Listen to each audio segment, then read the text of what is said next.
Hello, everybody. Je ne vois pas d'autre solution que de mettre des quotas. We look forward to more opportunities.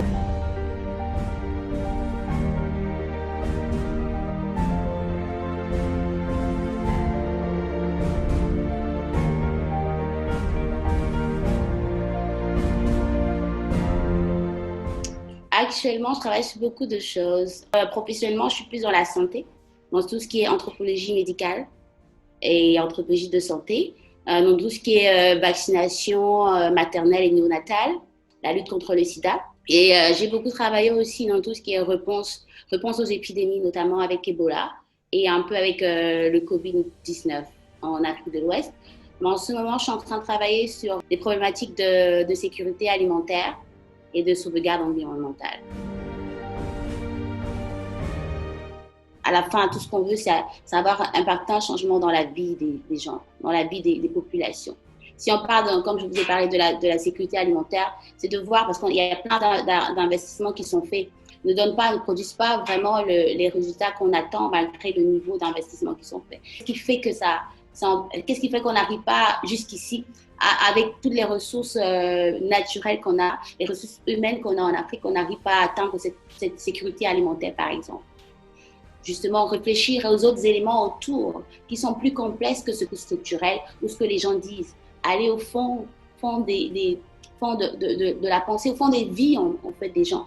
Donner la voix en fait, aux populations principaux bénéficiaires en fait, à sécuriser une certaine alimentation, à me nourrir plus durablement, à protéger l'environnement en même temps que je me nourris en fait. Mais construire avec les gens, pas construire pour les gens.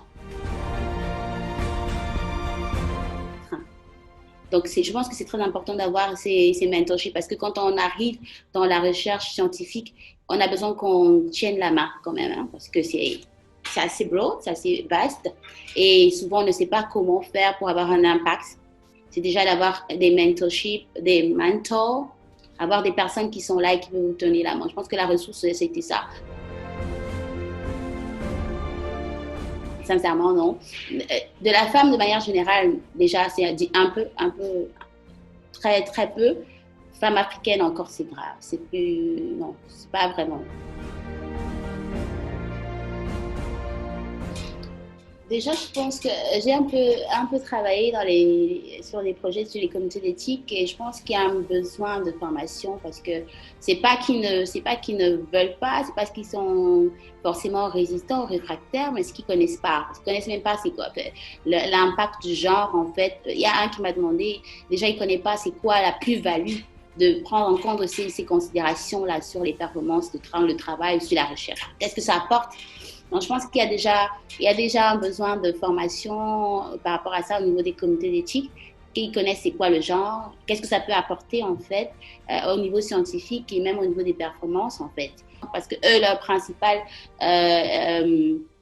tâche, c'est d'évaluer les projets de recherche, se rassurer que tous les bénéficiaires ou les participants aux recherches les droits des bénéficiaires sont bien respectés, tout ça. Alors, un projet n'aura pas la même incidence sur moi si je suis une femme, enfin ça dépend, hein, mais selon le projet, ça n'aura peut-être pas la même incidence que sur moi si je suis une femme que si je suis un homme.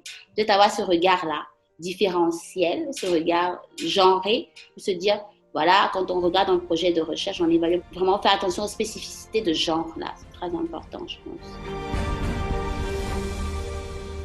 Maintenant qu'on essaie de réajuster, de recommencer en fait tout ce qui est production scientifique et tout, mais pendant 6 mois, tout était un peu bloqué. Donc, côté carrière aussi, la plupart des travaux que j'avais, c'était hors du pays. Donc, tu te retrouves un peu coincé. Et puis, en termes de revenus aussi, parce que si tu ne travailles pas, tu n'as pas les mêmes revenus qu'avant. Mais construire avec les gens, pas construire pour les gens.